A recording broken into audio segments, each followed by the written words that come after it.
So, before you whisper over your shoulder, who's this 40-year-old giving the best man speech? My name is Brian Horowitz, and believe it or not, Jason is actually a few months older than me. What a curse this is. Jess, I have no idea how you agreed to let me do this. Probably because everyone else was so busy. Bergman got married, he's running the books for Boeing. Pete bought a new house, he's a full-time engineer. And Wally's living his dream, working at a French hotel and dating a girl that can literally skate circles around him. Jeff Brown's engaged and a cop. I don't know who thought it'd be a good idea to give you a gun. Brownie, hope you left it in the car, because I've already been shot once. A little nervous, huh? So as I was saying, Jess, I have no idea how you agreed to this. Guess you figured if I had 4 months to prepare, it couldn't be that bad. Luckily for you, I have really good friends who let me know the first speech I wrote was totally inappropriate. Most of you probably think I'm kidding. I actually got an email about a week ago from Jason saying, you know, you have to give a speech, right? I'd have to be living under a rock at 28 years old not to know that. Jason went on to remind me, keep it clean with a nervous ha-ha. So I decided to take out all the inappropriate 4-letter words like kids and love. So the best man, not sure who came up with that title.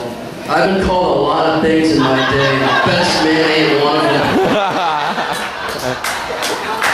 In all seriousness, I'm extremely honored to be here to do this for Jason and Jess. I was a little taken at first when Jason asked me to do this. With our schedules, sometimes it can be hard to get together, even though we're such good friends. I really believe I'm not Jason's best friend. The reason I say this is because it was and is pretty apparent after just a few months of dating, Jess became his best friend on top of being his girlfriend and now his wife. So Jason and I have actually known of each other for about 15 years, but didn't become very close until about 6 years ago. Originally, we played against each other growing up, but it wasn't until we played together at Long Beach State that we became good friends. If you asked us both, we'd tell you that over the 3 years we played together at Long Beach, we had some of the best memories of our life. We had great teammates and coaches that made playing there and being a part of that group worth every single moment of it. Both of us had taken some time off before playing at Long Beach, and this group of guys really made it enjoyable to play again. Thanks for that, those of you that are here. Right after our second season at Long Beach had finished, Jess came into the picture. Jason had actually met Jess a few months before the end of our hockey season. Jason met Jess through Hannah, who's sitting right over here. Hannah had quite a bit of respect for Jason and really thought he'd be great for Jess. Apparently, Jess needed a date to a sorority event, and so this guy right here got the call. After that, I'm not sure how things didn't spark right away. Maybe it was for a lack of words from Jason, or maybe just busy schedules. Somehow they kept in touch. That was Hannah. And after our season finished, they started dating. Just sit back, I'm gonna be a little while. After 3 or 4 dates, all Jason wanted to do was spend time with Jess. Jason and I both lived in the South Bay at the time, and I would call him up to go to the gym and started to get, oh, I'm in Long Beach. Now let me tell you something. When you play hockey, especially in college, you have to deal with a team full of the most ruthless bunch of knuckleheads. They'll be critical with you about everything. It's usually in good fun, but you'll have an earful one way or the other. So when you tell your teammates you now have a girlfriend, you must actually like the girl.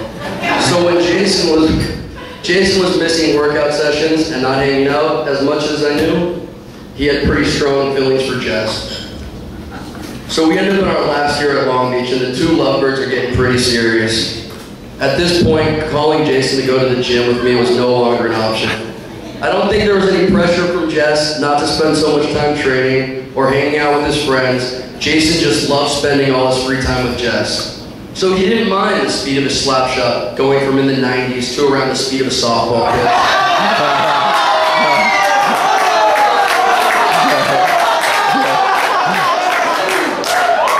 He didn't mind the hamburger Hastings comments.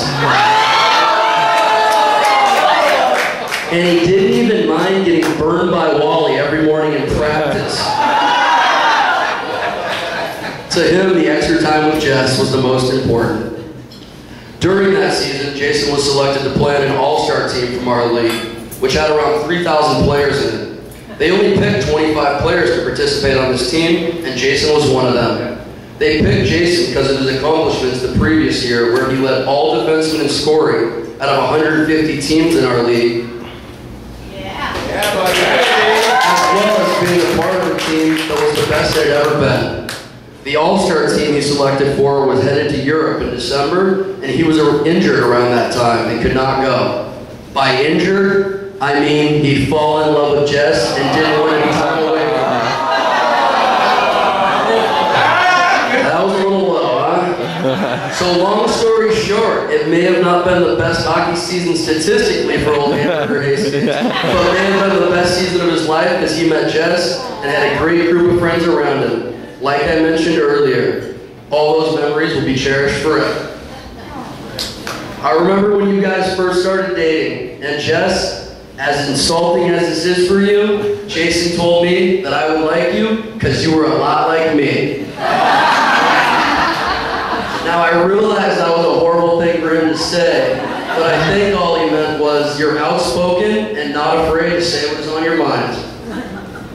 Also, you are usually not at a loss for words, which is really great for Jason because I don't think most people would describe him as a man of many words. Speaking of that, Jason finds it fun to randomly change career paths. When I first met him, he had a job at Raytheon and was working towards his engineering degree. Then he kind of went on this real estate kick where he changed his major to business, got his realtor's license, and even passed the broker's test, which is a pretty difficult test. At first, I thought it'd be a great idea if Jason was involved in real estate. He's smart, passionate about it, and would make sure to master all the small details of the trade. But then when he told me he was actually going to become a realtor, I was thinking, this might not be a great idea. You have to schmooze strangers to be good at selling real estate. People actually think you need to care about how their son is doing in Little League. Jason, you're way too honest for that. Needless to say, that business venture didn't go so well. So now Jason has decided to do something closely related to real estate, putting out fires for the homes he was once trying to sell. I think it actually makes a lot of sense for Jason to become a firefighter. So now he can safely burn all those useless real estate and business documents he's collected over the years. But seriously, whatever Jason ends up doing, he's going to be a real hit. I can't think of anyone else I'd want to come to my house if there's a cat stuck in my tree. And if this career doesn't pan out, there's always home insurance.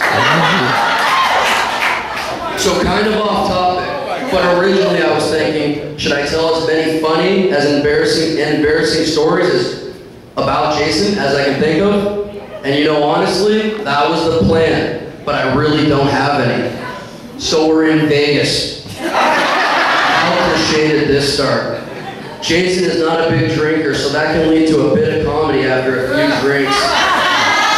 Jess and some of the other girlfriends were on this trip as well, and we end up at the club on top of the Rio. I show up a little late, and Jason's already buzzed. About 30 minutes later, he's flat out drunk.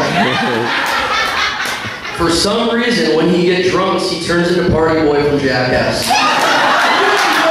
He has his shirt unbuttoned, he's jumping around. He wants to throw everyone that looks like they're from Jersey off the building. And then 30 minutes later, he's puking in the bathroom and taking a cab back to the hotel. That's the whole story, but I thought we needed just one. Didn't want to deprive anybody. Before I wrap things up, I just wanted to thank everyone who made this a special day for Jason and Jess.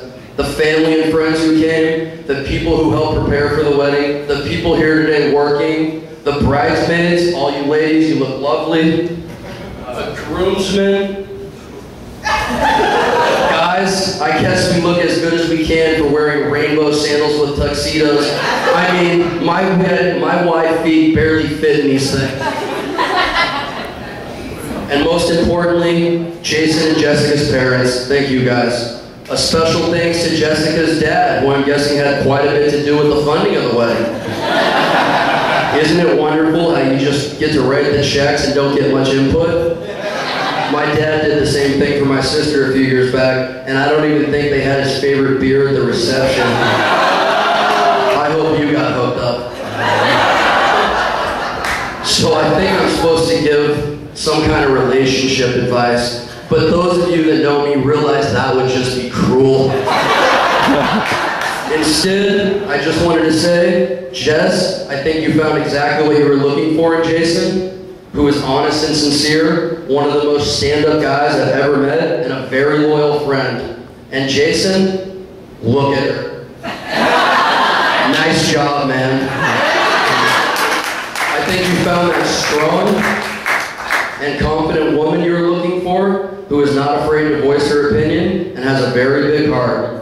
Jess, the more I learned about you, the more I like the person that you are. It really takes a genuine person to make a career choice to work with kids in special education or in that genre of work at all. It really shows how much you care about others, and I'm very glad Jason ended up with someone that has that kind of character.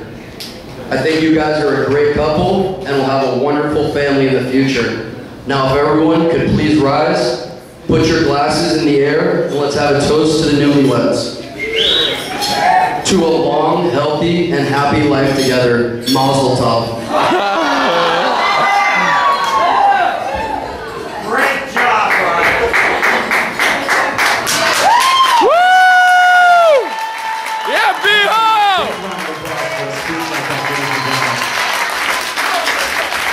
Now everybody's stomach's feeling because mine is just aching after.